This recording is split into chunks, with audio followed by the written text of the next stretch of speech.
बड़े प्यार से कहना। सत्संगत जी, अध्यात्माचं नातं हे सद्गुरूशी जोडलेलं आहे. सद्गुरूशिवाय आपण अध्यात्म या विषयाची कल्पना देखील करू शकत नाही. ज्याप्रमाणे आकाशाशी शब्द, वायूशी स्पर्श, अग्नीशी रूप, पाण्याशी रस आणि पृथ्वीशी गंध यांचं नातं आहे, अगदी त्याच प्रकारे अध्यात्माचं नातं हे सद्गुरूशी जोडलेलं आहे. सत्संगतजी, शहंशाह बाबा अवतार सिंहजी महाराज या गोष्टीचा उल्लेख करताना संपूर्ण अवतारवाणीमध्ये म्हणतात की ग्रंथ पुरातन पाहे वाचून मागील साधू संतांचे, सद्गुरूने बदलून टाकिले लेख तयांच्या नशिबाचे. आजवरी जे होऊन गेले निज यत्ने पाहू न शकले, रामकृष्ण अन नानक स्वतः पडदा ना हटवू शकले. सत्संगतजी, युगानुगे या पृथ्वी तलावरती साधू संत अवतरित झाले, परंतु प्रत्येक साधू संतांनी त्या त्या समयाच्या सद्गुरूचे चरण धरलेले आहेत आणि तेव्हा निज स्वरूपाची ओळख करून घेतलेली आहे आणि संपूर्ण विश्वाला देखील हाच संदेश दिला. जगमान्य जगद्गुरु संत शिरोमणी तुकोबाराय म्हणतात की सद्गुरू वाचोनी सापडे ना सोय, धरावे ते पाय आधी आधी.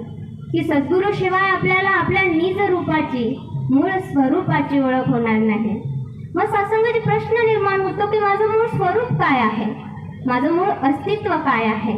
सत्संगत जी, सद्गुरु बाबा हरदेव सिंह जी महाराज अपने विचारों में कहते हैं कि हमारा जो मूल अस्तित्व है वो आत्मा के रूप में है, जो परमात्मा की अंश है. तो सत्संगत जी, क्या परमात्मा की कोई जाति है? क्या परमात्मा ब्राह्मण है, क्षत्रिय है, वैश्य है, हरिजन है? क्या परमात्मा हिंदू या मुसलमान है? नहीं सत्संगत जी, परमात्मा की कोई जाति नहीं. तो इसी की अंश तो आत्मा है, तो फिर हम भेदभाव किस बात पर करें.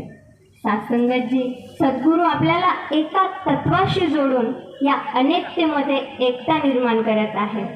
सत्संगत जी, आपण पाहतो की आजच्या समयाला सुद्धा मानव या जाती धर्माच्या, वर्ण वंशाच्या अभिमानाने ग्रासला आहे आणि म्हणूनच आज समयाच्या सद्गुरू माता सुदीक्षाजी महाराज हे जातीपातीचं, वर्ण वंशाचं विष उतरवून संपूर्ण मानव मात्राला ब्रह्मज्ञान देऊन या एकाशी जोडण्याचं कार्य करत आहेत. आज जगाच्या पाठीवर सत्संगतजी जाती धर्माच्या भिंतीवर, द्वेषाच्या भिंती, रंगरूपाच्या भिंती, गरिबी श्रीमंतीच्या भिंती पाडून प्रेमाचे पूल बांधण्याचं कार्य जर कोणी करत असेल तर ते केवळ आणि केवळ संत निरंकारी मिशन करत आहे. सत्संगतजी, संत निरंकारी मिशन ही काळाची गरज आहे. लिखने वाले ने सत्संगतजी खूब लिखा कि रोशनी है बहुत विज्ञान की, फिर भी हालत है यही इंसान की.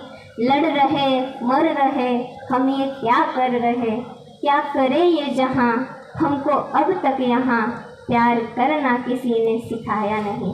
सत्संगतजी, आज विज्ञानाने अफाट प्रगती केली, अशक्य असणाऱ्या गोष्टी देखील विज्ञानाने शक्य झाल्या, परंतु आज ज्या आत्मिक सुखाची, ज्या प्रेमाची आज विश्वाला गरज आहे, ते प्रेम आज सद्गुरू माता सुदीक्षाजी महाराज या संपूर्ण विश्वाला देत आहेत. आणि म्हणूनच या ठिकाणी उपस्थित असलेला प्रत्येक संत महात्मा जगाला आवाज देत आहे की या समयाच्या सद्गुरूला शरण या, एक श्रद्धेचा नमस्कार करा, आपल्या मूळ अस्तित्वाची ओळख करा. मी कोण आहे, कुठून आलोय आणि मला कुठे जायचंय या प्रश्नांची सोडवणूक करून घ्या. या सत्संगतजी, सर्वांच्या चरणी अरदास या सद्गुरूचा संदेश आपण असाच या मंचावरूनच नव्हे तर आपल्या कर्मातून देखील जनापर्यंत पोहोचूया. सत्संगतजी, प्रेमाने बोला.